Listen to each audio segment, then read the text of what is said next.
வாழ்க்கை என்பது எப்பொழுதும் மகிழ்ச்சியாகவும் சோகமானதாகவும் இருக்க செய்யுமே தவிர அமைதியாக எப்பொழுதும் இருக்காது. அந்த வாழ்க்கையை நிம்மதியாக வாழ்வது உன் கையில்தான் இருக்கிறது. ஜெய் சாயிராம், ஜெய் ஜெய் சாயிராம். நம்ம சாயன்பர்கள் எல்லாரும் எப்படி இருக்கீங்க? எல்லாரும் நல்லா இருப்போம். ஓம் சாயிராம். நல்ல நேரம் துவங்கிவிட்டது. இதை கேட்ட நொடி முதல் நீ நினைத்தது எல்லாம் நடக்கும். உன் வாழ்வில் நீ எதிர்பாராத பல அற்புதங்கள் நிகழ்ந்தே தீரும். இது உன் சாயப்பா உனக்காகவே கொடுக்கும் சத்திய வாக்கு. ஓம் சாயிராம் என்று முழு பக்தியோடு என் நாமத்தை சொன்ன பிறகு இந்த நொடி உன் மனதில் எதை நடக்க வேண்டும், எது நிறைவேற வேண்டும் என்று மனதில் நினைத்து ஆசையை என் மீது வைக்கிறாயோ, பிரார்த்தனையை என்னிடம் வைக்கிறாயோ, அதை நிச்சயமாக என் பிரியமான குழந்தைக்காக நடத்தியே வைப்பேன். இது உனக்கானது என்பதினால்தான் இந்த பதிவு உன் கண்களில் பட்டிருக்கிறது குழந்தையே. உனக்கு கொடுக்க வேண்டியதை கொடுக்க வேண்டும் என்று உன் சாயப்பா ஆசைப்பட்டதினாலே இந்த பதிவு உன் கண்களில் பட்டிருக்கிறது. அந்த நேரத்தை நான் உனக்காக ஏற்படுத்தி இருக்கிறேன். இதுவரை உன் வாழ்வில் இழந்துவிட்டு தவித்து கொண்டிருப்பதையும், உன் வாழ்க்கையை விட்டு விலகி சென்றதை நினைத்து வேதனைப்பட்டு கொண்டிருப்பதையும் நினைத்து நினைத்து வருத்தப்படாதே என் செல்லமே. உனக்கான நல்லது நிகழப்போகிறது. இனி உன் வாழ்வில் நடப்பது அனைத்துமே உனக்கு நல்லதாகவே இருக்கும், நிரந்தர நன்மையாகவே இருக்கும். வாழ்வில் அனைத்தும் நல்லது நடக்கும். சாயப்பா அதை நிறைவேற்றி வைப்பார் என்ற நம்பிக்கையோடு இந்த பதிவை முழுவதுமாக கேளுங்கள். உனக்கு உன் வாழ்க்கைக்கு என்ன தேவையோ அதை யோசித்து யோசித்து நான் ஏற்பாடு செய்து கொண்டிருக்கிறேன். என் பார்வை எப்பொழுதும் உன் மீதுதான் உள்ளது என் பிள்ளையே. நீ அனுபவித்து வரும் கஷ்டமும் துயரமும் உன்னை முழுவதும் வீழ்த்தி விடாதபடி இதுவரைக்கும் நான் தான் உன்னுடைய வாழ்க்கையையும் உன்னையும் பாதுகாத்து கொண்டிருக்கிறேன். இப்பொழுது உனக்கான சந்தோஷத்தையும் கொடுக்கவும் நான் தயாராகிவிட்டேன் குழந்தையே. இதுவரைக்கும் நீ வாழ்க்கையில் கஷ்டப்பட்ட சூழ்நிலைகள், சோதனைகள் அனைத்தும் மாறப்போகிறது குழந்தையே. சாயிநாதரே, நீங்கள் தினமும் சொல்லும் வார்த்தைகள் என் மனதிற்கு ஆறுதலாகத்தான் இருக்கிறது. ஆனால் என் வாழ்க்கையில் எந்த மாறுதல்களுமே இதுவரை நடக்கவே இல்லை என்று நினைத்து கொண்டிருக்கிறாயா என் தங்கமே? கவலைப்படாதே, வேதனைப்படாதே என் பிள்ளையே. உன்னுடைய நலம் விரும்பியான உன் அப்பா உனக்கு நல்லது மட்டுமே செய்வேன். இனி உன் வாழ்க்கையில் நல்லது மட்டுமே நிகழும். அதற்கு உன் சாயப்பா நானே பொறுப்பு. என்னுடைய இந்த வாக்கானது உன் மனதை தேத்துவதற்காக சொல்லும் ஆறுதல் வார்த்தைகள் அல்ல குழந்தையே. இதுதான் சத்திய வாக்கு, இதுதான் தெய்வ வாக்கும் கூட. இது நிச்சயமாக நடந்தே தீரும். ஏற்கனவே உனக்கு நான் வாக்கு கொடுத்தபடி உன்னுடைய பிரார்த்தனைகளை நான் செய்து கொடுக்க போறேன். உன்னுடைய பிரார்த்தனைக்கு நான் பதில் சொல்ல போகிறேன். நீ என் மேல் வைத்த முழு நம்பிக்கையும் உனக்கான நல்லதை நான் செய்து கொடுத்து உன்னிடம் என்னை நிரூபிக்கப் போகிறேன் குழந்தையே. இன்னும் சிறிது காலம் பொறுத்திரு குழந்தையே. உன்னுடைய வாழ்வில் இருக்கும் அனைத்து பிரச்சனைகளையும் சரி செய்து உன் வாழ்வை மிக பிரகாசமான வழிக்கு கொண்டு செல்வேன். பிரகாசமான வாழ்க்கையை நீ வாழத்தான் போகிறாய். அதிசயத்து உன் வாழ்க்கையே நீ அண்ணாந்து பார்க்கும் அளவிற்கு உன்னை வாழ்க்கையில் உயர்த்தப் போகிறேன் உன் சாயிதேவா. உன்னுடைய குடும்பம், உற்றார் உறவினர், உன் சுற்றத்தார்கள், உன்னுடைய தொழில், உன்னுடைய வாழ்வு அனைத்துமே மிக சுகமாக இருக்கப் போகிறது, வளமாக மாறப்போகிறது.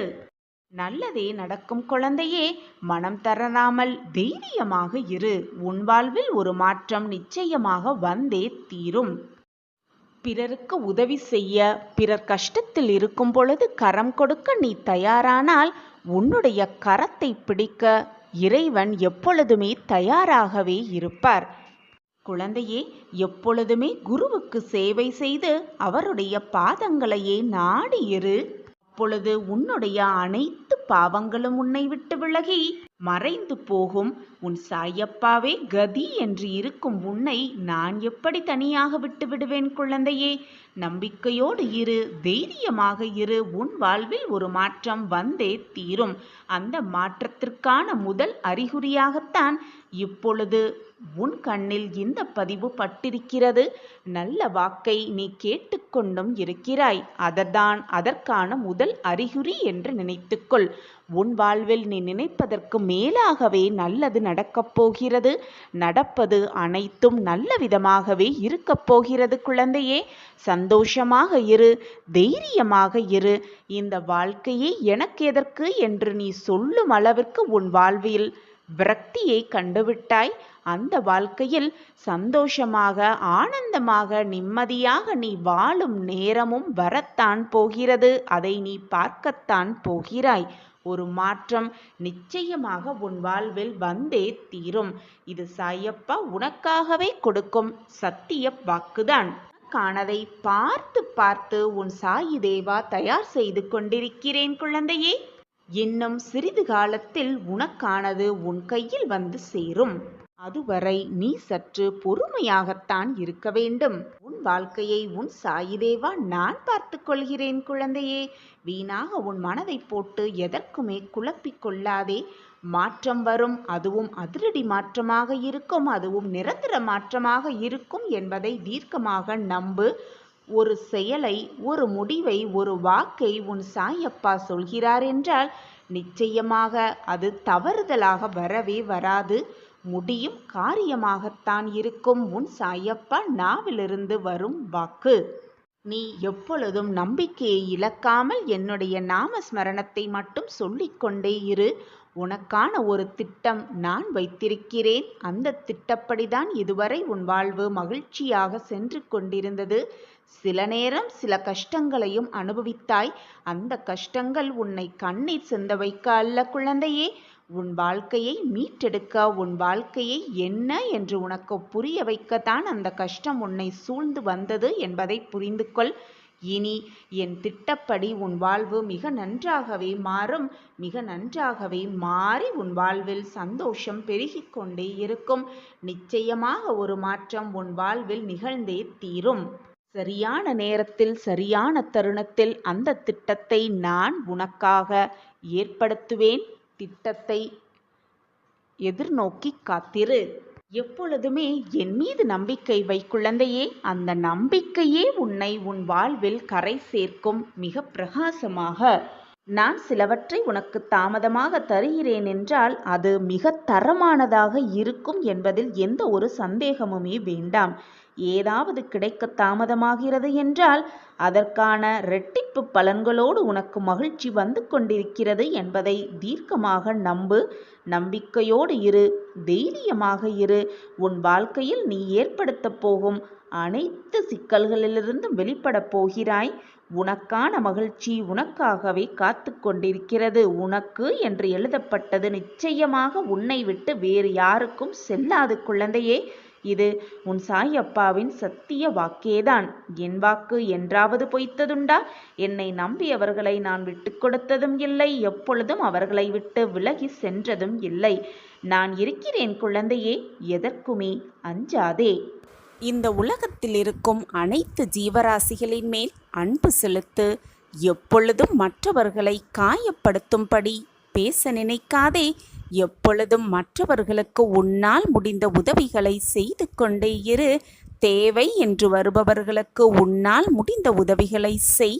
அப்படி நீ உதவி செய்யும் பொழுது அவர்கள் சந்தோஷப்படும் அந்த ஒரு நிமிடமே போதும். உன் வாழ்க்கையில் நீ மிக பிரம்மாண்டத்தை சர்வ நிச்சயமாக காண்பாய். மற்றவர்கள் மனம் குளிர்ந்து அந்த ஒரு நிமிடம் உன்னை வாயார வாழ்த்தும் பொழுது உன் வாழ்க்கையே மிக பிரகாசம் அடையும். மற்றவர்கள் மனம் நிம்மதி அடைந்து சந்தோஷமாக ஒரு பார்வையை உன்மேல் பார்க்கும் பொழுது உன் வாழ்க்கையே பிரமிப்பாகவே இருக்கும். மிக பெரிய சந்தோஷம் உன் வாழ்வில் பிரகாசமாகவே வரும். ஒரு விதையானது மண்ணுக்கு அடியில் சென்றவுடன் அது எப்படி இருக்கிறது என்பதை வெளியில் காட்டிக்கொள்ளாது.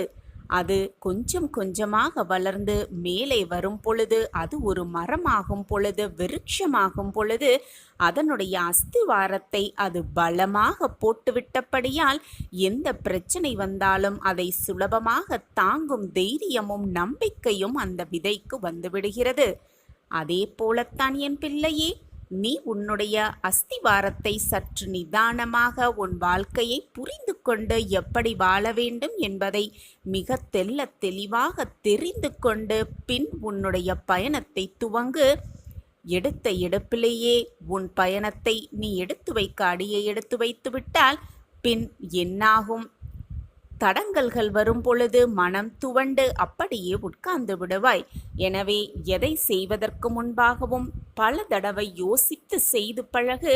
செய்ய ஆரம்பித்தவுடன் இது நடக்குமா நடக்காதா, கிடைக்குமா கிடைக்காதா என்று யோசிப்பதில் எந்த ஒரு பயனுமே இருக்காது. நீ நினைத்த இலக்கை அடைய உன் வாழ்க்கையை நீ நகர்த்திதான் ஆக வேண்டும். நீ வெற்றியடைவதற்கு உன் வாழ்க்கையில் நீ பயணத்தை மேற்கொண்டுதான் ஆக வேண்டும். நீ நினைத்ததை அடைய உன் வாழ்க்கையை நீ வாழ்ந்துதான் ஆக வேண்டும். கஷ்டமாக இருக்கிறதே என்று உன் வாழ்க்கையை மற்றவர்கள் வாழவும் முடியாது. மற்றவர்கள் துன்பப்படுகிறார்களே என்று அவர்களுக்காக நீ உன் வாழ்க்கையை விட்டுத்தரவும் முடியாது. இதுதான் வாழ்க்கை. தினம் தினம் ஒரு பிரச்சனை, எப்பொழுதுமே எதையாவது தேடிக்கொண்டு ஓடிக்கொண்டே இருக்கிறாய். ஏகப்பட்ட போராட்டங்களோடு, ஏகப்பட்ட குழப்பங்களோடு ஒரு நாள் நம் வாழ்க்கையிலும் நிச்சயமாக விடியல் வரும் என்று நம்பிக்கையோடு காத்து கொண்டிருக்கிறாய். கலங்கிய விழிகளோடு காத்து கொண்டிருக்கிறாய். நமக்கும் விடியல் வரும். நமக்கான விடியல் என்றாவது ஒரு நாள் வரும். நமக்கான நல்ல மாற்றங்கள் நம் வாழ்க்கையிலும் வரும். நமக்கான மாற்றம் வரும் பொழுது நாம் அதை சந்தோஷமாக எதிர்கொள்ளலாம் என்ற நம்பிக்கையோடு நித்தம் காத்து கொண்டிருக்கும் என் பிள்ளையே, உன்னுடைய வாழ்வையே புரட்டி போட வைக்கும் ஒரு அற்புத நிகழ்வு, ஒரு இன்ப அதிர்ச்சி உனக்காகவே இன்று காத்து கொண்டிருக்கிறது. நம்பிக்கையோடு இதை முழுவதுமாக கேள். கலங்கிய விழிகளை துடைத்துவிட்டு சந்தோஷமாகவே கேள். உன்னுடைய கண்ணீர் ஆனந்த கண்ணீராக மாறும் நேரம் சர்வ நிச்சயமாக இதுதான். நான் செய்த தவறை உணர்ந்து விட்டேன். நான் மீண்டும் அந்த தவறை செய்யாமல் இருக்க எனக்கு உதவி புரியுங்கள். என் வாழ்க்கையில் மாற்றங்களை உண்டு பண்ணுங்கள் என்று நம்பிக்கையோடு என்னை தேடி வந்திருக்கிறாய். நான் உன்னை கைவிட மாட்டேன். என்றென்றுமே நான் உன்னை கைவிட்டு விடவே மாட்டேன். நான் உன் அருகிலேயே இருப்பேன். நீ கேட்டாலும் கேட்காவிட்டாலும், நீ விரும்பினாலும் விரும்பாவிட்டாலும் நான் உன் அருகிலேயே உன் இல்லத்திலேயே இருந்து கொண்டிருப்பேன் என்பதை எப்பொழுதும் மறந்து விடாதே. மறந்தும் கூட மறுத்து விடாதே. உன்னை பற்றி எனக்கு நன்றாகவே தெரியும். எப்பொழுது நீ என்னை வணங்க ஆரம்பித்தாயோ, என்னை எப்பொழுது உன்னுடைய குருவாக ஏற்றுக்கொண்டாயோ, என்னை எப்பொழுது உன்னுடைய தந்தையாகவே பாவித்து உன்னுடைய அனைத்து பிரச்சனைகளையும் என்னிடம் வந்து கூறினாயோ, என்னை முழுவதுமாக நம்பி என் அருகிலேயே இருந்து கொண்டிருக்கிறாயோ, அந்த நொடியிலிருந்து நான் உன்னை முழுமையாக ஏற்றுக்கொண்டு விட்டேன். உனக்கு வேண்டியது, நீ ஆசைப்படுவது, என்னிடம் பிரார்த்தனையாக வைத்தது அனைத்தையும் உனக்கு நிறைவேற்றித் தர உன் சாயப்பா உன்னோடு இருக்கும் வரை எதற்குமே நீ கலங்க வேண்டிய அவசியமே உனக்கு இல்லை. நீ செய்த தவறை எப்பொழுது உணர்ந்து விட்டாயோ அந்த நொடியிலிருந்து உன் கர்மாக்களை நான் குறைத்து விட்டேன். எதற்குமே பயப்படாதே. நான் உனக்கு துணையாக பக்கபலமாக எப்பொழுதுமே உன் அருகிலேயே இருந்து உன்னை காத்து ரட்சிப்பேன். என்னுடைய அருளும் ஆசிர்வாதமும் எப்பொழுதுமே என்னுடைய பிரியமான குழந்தைக்கு உண்டு. எப்பொழுதுமே உன் இலக்கு எது என்பதை நிர்ணயித்து வாழ பழகிக்கொள். மற்றவர்கள் என்ன சொல்லுவார்களோ என்று உன்னுடைய மனதை நீ மாற்றிக்கொண்டால் உன் வாழ்க்கையை வாழவே முடியாது. உன் மனதிற்கு எது சரி என்று படுகிறதோ, இதுதான் சரி என்று எப்பொழுது உன் மனதிற்கு புலப்படுகிறதோ அந்த வழியில் உன் பயணத்தை சென்று கொண்டே இரு, செலுத்திக் கொண்டே இரு. மற்றவர்களுக்காகவோ அல்லது உன் மனம் விரும்பியவர்க்காகவோ உன்னுடைய இலக்கை மாற்றிக்கொள்ளாதே. வெற்றி நிச்சயமாக உன்னை சேரவே சேராது. இலக்குகளை மாற்றிக்கொண்டே இருந்தால் வெற்றி கிடைக்கவும் கிடையாது. உன் சாயப்பா உன்னோடு இருக்கும் வரை எதற்குமே பயப்படாதே. நான் இருக்கிறேன் அனைத்திற்கும் சாட்சியாக. சாயப்பா இருக்க உனக்கு ஏன் மனக்கவலை? ஒரு சமயம் ஒரு ஊரில் குருவை பார்ப்பதற்காக ஒரு மனிதர் வந்தார். வந்து குருவிடம், குருவே, எனக்கு எந்த வேலையும் சரிப்பட்டு வரமாட்டேன் என்கிறது. எதை ஆரம்பித்தாலும் நம்பிக்கையோடு தான் எல்லாத்தையுமே ஆரம்பிக்கிறேன், ஆனால் அனைத்துமே நஷ்டத்தில் மட்டுமே முடிகிறது அப்படின்னு ரொம்பவே கவலையோடு தன்னுடைய வேதனை, போராட்டம், மன வருத்தம் எல்லாத்தையுமே குரு கிட்ட சொன்னார். அப்போ குரு, ஏன் உன் வேலைகளில் என்ன பிரச்சனை வருகிறது? அப்படி என்னதான் பிரச்சனையில் நீ தவிச்சுக்கிட்டு இருக்க அப்படின்னு குரு அந்த வந்த மனிதரை பார்த்து கேட்டார். அப்போ வந்தவர் செய்த தொழில்கள், என்னென்ன தொழில்கள் செய்தேன், என்னென்ன தொழில்கள் செய்து அதில் நஷ்டம் அடைந்தேன் அப்படிங்கிற பட்டியலிட்டான் வந்த நபர் குருவிடம். இங்கே பாருங்க குருவே, இத்தனை தொழில் செய்தும் எதிலையுமே எனக்கு முன்னேற்றமே கிடைக்கல. வந்தவனின் குறைபாடு குருவுக்கு மிக நன்றாகவே புரிந்தது. அவனுக்கு ஒரு கதையை சொல்ல ஆரம்பித்தார் அந்த குரு. ஒருவனுக்கு கொஞ்சம் நிலம் இருந்தது. அதில் கிணறு வெட்ட கிளம்பினான் அந்த மனிதன். கிணறு வெட்ட இடம் பார்த்து கொண்டிருக்கும் பொழுது அந்த வழியே வந்த பெரியவர் ஒருவர் ஒரு இடத்தை சுட்டி காட்டி அங்கு கிணறு வெட்ட சொன்னார். அவனும் அங்கு தோண்ட ஆரம்பித்தான். சிறிது ஆழம் தோண்டி இருப்பான். அந்த பக்கமாக போக வழிபோக்கன் ஒருவன், ஏன்பா அங்கே தோன்ற, அங்கெல்லாம் பாறை தான் ஜாஸ்தியாக இருக்கு, இந்த இடத்துல தோண்டு என்று வேறு ஒரு இடத்தை காட்டிவிட்டு போனான். அப்போ அந்த ஆள் உடனே அங்கேயும் தோண்ட ஆரம்பித்தான். அப்போது அந்த வழியே போன இன்னொரு ஆள் அவனை வேறு இடத்தில் தோண்ட சொல்ல மீண்டும் மீண்டும் இடத்தை மாற்றிக்கொண்டே இருந்தான் அந்த மனிதன். இப்படியே 1 மாத காலமாச்சு. ஒவ்வொருவர் பேச்சை கேட்டு கேட்டு இடங்களை மாற்றி கொண்டிருந்ததில் அவன் எந்த இடத்தையும் முழுமையாக தோண்டி இருக்கவே இல்லை. அந்த சமயம் முதலில் வந்த பெரியவர் அந்த பக்கம் வந்தார். அவருடைய குழப்பத்தை உணர்ந்தார். இப்படி மாறி மாறி தோண்டியதற்கு பதில் அந்த உழைப்பை ஒரே இடத்தில் காட்டியிருந்தால் நல்ல நீர் சுரந்திருக்கும், கிணறும் உனக்கு கிடைத்திருக்கும் அப்படின்னு சொன்னார். இந்த கதையை குரு சொல்லி முடித்த போது எந்த தொழிலையும் தான் முழுமையாக செய்யாமல் பாதியிலேயே விட்டது அப்படிங்கிறத வந்தவனுக்கு மிக நன்றாகவே புரிந்தது. அப்போது குரு அவனுக்கு ஒரு அறிவுரையும் கூறினார். உன்னுடைய இலக்குகளை நீ மாற்றிக்கொண்டே இருந்தீனா உனக்கு வெற்றி கிடைக்காது. இலக்குகளை எப்பொழுதும் மாற்றிக்கொண்டே இருக்காதே. முதல்ல உன் வாழ்க்கையில் நீ வெற்றி அடைவதற்கான இலக்கு என்ன என்பதை முதலில் நிர்ணயம் செய்து கொள். அந்த இலக்கில் எப்படி வெற்றியடையலாம் அப்படிங்கிற எண்ணத்தை மட்டுமே உன் மனதில் பதிய வைத்து கொண்டு உன்னுடைய வேலையை திறம்பட செய்து கொண்டே இரு. உன் இலக்கை நோக்கி உன்னுடைய நகர்வுகள் இருந்து கொண்டே இருக்கட்டும். அப்பொழுதுதான் வெற்றியை உன்வசம் ஆக்கி கொள்ளலாம். நீ வழியில் போகும் பொழுது 1000 தடைகள் வரும், தடங்கல்கள் வரும். ஏன் உன்னை சுற்றி 1000 பேர் உன்னால் இது முடியாது அப்படின்னு பல எதிர்மறையான விஷயங்களை நீ கேட்டாலும் கூட எதையுமே காதில் வாங்கி கொள்ளாமல் உனக்கு வரும் தடைகளை எல்லாம் தகர்த்து எறிந்துவிட்டு நீ அடைய வேண்டிய இலக்கு மட்டும்தான் உன் கண்களுக்கு தெரியணும்.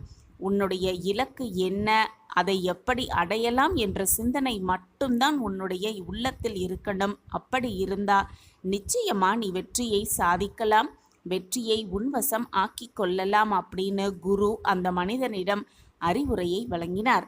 அந்த மனிதரும் நாமும் எல்லா வேலையுமே கொஞ்சம் கொஞ்சமாக செய்து எதையுமே சரிவர செய்யாமல் இருந்ததுனால தான் நமக்கு எல்லாமே நஷ்டத்தில் முடிகிறது. இனி ஒரு வேலையை எடுத்து அதில் திறம்பட உழைத்து நம் வெற்றியை நிலைநாட்டி கொள்ள வேண்டும் அப்படிங்கிற தீர்க்கமான முடிவோட குருவை விட்டு தன்னூர் பக்கம் சென்றான் அந்த மனிதன். நாமும் நம்மளுடைய இலக்கை நிர்ணயித்து கொண்டு அந்த இலக்கை அடைவதற்கான அத்தனை முயற்சிகளையும் நம்பிக்கையோடும் பொறுமையோடும் விடாமுயற்சியோடும் செய்து கொண்டே வந்தால் நாம் அடைய வேண்டிய இலக்கை நிச்சயமாக அடையலாம். நினைப்பதற்கு மேலாகவே வாழ்க்கையில் சாதித்து காட்டலாம். வாழ்க்கையில் வென்றே காட்டலாம். இறைவன் எப்பொழுதுமே பக்தி என்ற சொல்லுக்கு அர்த்தத்தை முதலில் புரிந்து கொள்ளத்தான் விரும்புகிறார். அந்த அர்த்தத்தை புரிந்து கொண்டு வழிபாடு செய்து பின் கிடைக்கும் வெற்றியை தான் கடவுள் ஆத்மார்த்தமாக அந்த பக்தனுக்கு வழங்குகிறார். பின் இதை அனைத்தையும் புரிந்து கொண்ட பின் அனைத்தையும் பக்தன் கேட்கும் அனைத்தையும் வாரி வாரி வழங்குவார் இறைவன். இப்படி இருந்தால்தான் பக்தன் எப்பவுமே கடவுளை விடமாட்டான். பக்தி என்ற சொல்லுக்கு அர்த்தமும் புரிந்துவிட்டது. வழிபாடு என்ற சொல்லுக்கு அர்த்தமும் புரிந்தமையால் பக்தன் எப்பொழுதும் எல்லா நேரமும் எந்த நொடியும் இறைவனை விட்டு விலகவும் மாட்டான். இறைவனை நம்பாமல் இருக்கவும் மாட்டார்கள். பக்தியுடன் வழிபாடோடு நம்பிக்கையோடு இருக்கும் எந்த பக்தனும் அதை புரிந்து கொள்வான்.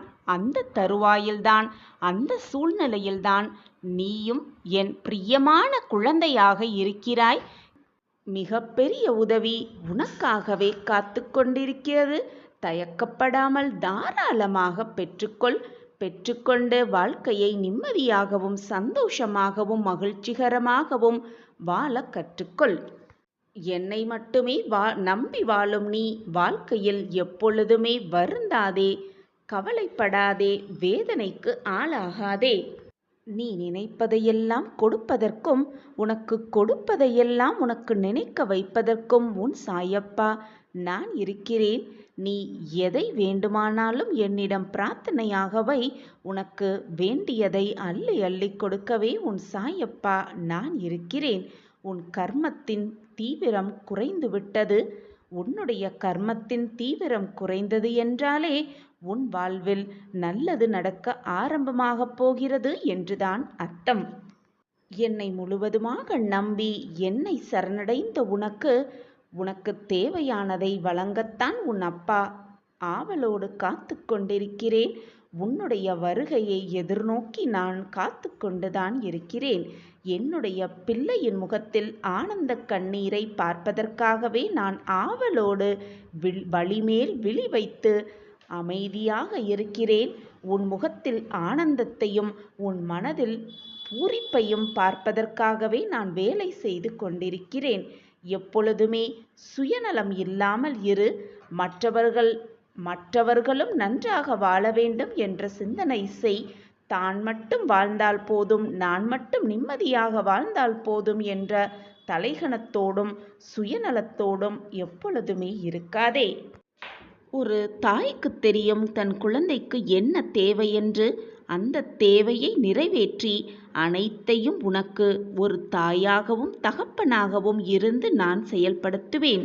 உன் வாழ்க்கைக்கு என்ன தேவை, உன் வாழ்க்கைக்கு எதை கொடுத்தால் நீ நிம்மதியாகவும் மகிழ்ச்சியாகவும் இருப்பாய், சந்தோஷமாக உன் வாழ்க்கையை வாழ்வாய் என்பது நீ சொல்லிதான் எனக்கு தெரிய வேண்டும் என்றில்லை. நீ சொல்லாமலேயே உன் வாழ்வில் உனக்கு தேவையானது என்ன, நீ என்னிடம் பிரார்த்தனையாக வைப்பது என்ன என்பதை நான் சர்வ நிச்சயமாக அறிந்து வைத்து கொண்டுதான் இருக்கிறேன். உன்னுடைய வேதனையை வந்து என்னிடம் நான் இப்படி இருக்கிறேன், என் வாழ்க்கையில் இவ்வளவு போராட்டங்கள் நிரம்பி இருக்கிறது என்று என்னிடம் வந்து ஒவ்வொன்றாக நீ கூற வேண்டிய அவசியமே இல்லை. உன் மன ஆறுதலுக்கு வேண்டுமானால் நீ என்னிடம் வந்து கூறிக்கொள். ஆனால் உனக்கான நல்லதை உனக்கு தகுந்த நேரத்தில், உனக்கு சாதகமான நிமிடத்தில் எல்லாம் உனக்கு சுகமாக நடக்கும்படி நான் வழிவகை செய்வேன். உலகத்தில் உள்ள அனைத்து ஜீவராசிகளும் நன்றாக இருக்க வேண்டும், நன்றாக வாழ வேண்டும். நாம் அவர்களுக்கு ஏதாவது ஒரு ரூபத்தில் உதவியாக இருக்க வேண்டும் என்று சுயநலம் இல்லாத மனதோடு இரு. அப்பொழுது உன் வாழ்வில் நீ மிக பெரிய உயரத்தை எட்டி பிடிக்கலாம். உனக்கு தேவையான அனைத்தையும் வழங்கவே உன் சாயப்பா வந்து கொண்டே இருக்கிறேன். கூடிய விரைவில் உனக்கான அனைத்தையும் அள்ளி அள்ளி கொடுப்பேன். அமைதியாக இரு. உன்னுடைய மதிப்பு தெரிந்து அவர்களே உன்னை தேடி வரும் நேரம் வெகு தொலைவில் இல்லை. நான் அந்த நேரத்தை என் பிரியமான கண்மணிக்காகவே உருவாக்குவேன். என்னை சர்வசாதாரணமாக நினைக்காதே என் குழந்தையே. நான் கூறுவது இன்று இரவுக்குள் பலிக்கும் பார். அதன் அறிகுறி கூட உனக்கு தெரிய ஆரம்பிக்கும். உடனே ஆச்சரியத்தில் உறைந்து விடாதே. உன் வாழ்க்கையில் நீ எதிர்கொள்ளப் போகும் அதிசயத்தையும் சந்தோஷத்தையும் காண ஆயத்தமாகு, தயாராகு. உன் வாழ்க்கையில் நல்ல பாதையில் நல்ல வழி, நல்ல மகிழ்ச்சி எல்லாம் ஒன்று கூடி வரும் சமயத்தில் வீணாக மனதை போட்டு குழப்பிக் கொள்ளாதே. நிச்சயமாக நான் கூறுவது இன்று இரவுக்குள் நடக்கும் பார் என் குழந்தையே. அதுவரை சற்று பொறுமையாக இரு. இதுவரை பொறுமையாக காத்திருந்த என் பிள்ளைக்கு நல்ல பதில் கிடைக்கப் போகிறது. உனக்கான அந்த வெகுமதி உனக்காகவே காத்து கொண்டிருக்கிறது.